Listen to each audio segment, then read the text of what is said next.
ನಮಸ್ಕಾರ ಮಕ್ಕಳೇ. ಇವತ್ತಿನ ನೀತಿ ಕಥೆಯಲ್ಲಿ 2 ಕಪ್ಪೆಗಳ ಕಥೆಯನ್ನು ಹೇಳಲು ಹೊರಟಿದ್ದೇನೆ. ಒಮ್ಮೆ 2 ಕಪ್ಪೆಗಳು ಹಾಲಿನ ಕೆನೆ ತುಂಬಿದ ಮಡಿಕೆಯ ಪಕ್ಕ ಆಡುತ್ತಿದ್ದವು.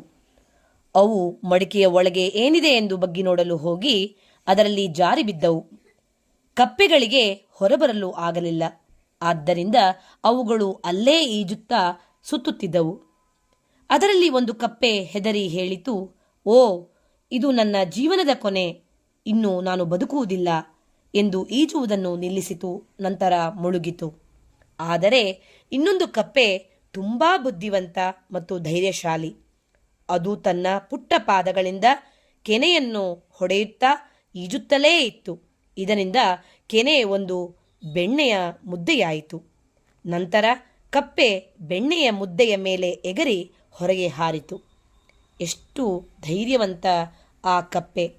ನಾವು ನಮ್ಮ ಜೀವನದಲ್ಲೂ ಕೂಡ ಆ ಧೈರ್ಯವನ್ನು, ಆ ಬುದ್ಧಿವಂತಿಕೆಯನ್ನು ಅಳವಡಿಸಿಕೊಂಡಾಗ ಜೀವನದಲ್ಲಿ ಬರುವಂತಹ ಎಲ್ಲ ಕಷ್ಟಗಳಿಂದ ನಾವು ಆಚೆ ಬರಲಿಕ್ಕೆ ಸಾಧ್ಯ ಆಗತ್ತೆ ಅನ್ನುವುದನ್ನು ನಾವು ಈ ಒಂದು ಕಥೆಯಿಂದ ಕಲ್ತ್ಕೊಂಡ್ವಿ.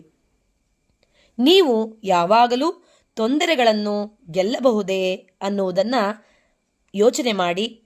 ಅದಲ್ಲದೆ ತೊಂದರೆಯಲ್ಲಿರುವ ಜನರಿಗೆ ನಿಮ್ಮ ಸಂದೇಶವೇನು ಅನ್ನುವುದನ್ನು ಕೂಡ ಈ ಒಂದು ಕಮೆಂಟ್ ಬಾಕ್ಸ್ನಲ್ಲಿ ಹಾಕಿ. ನಮಸ್ಕಾರ.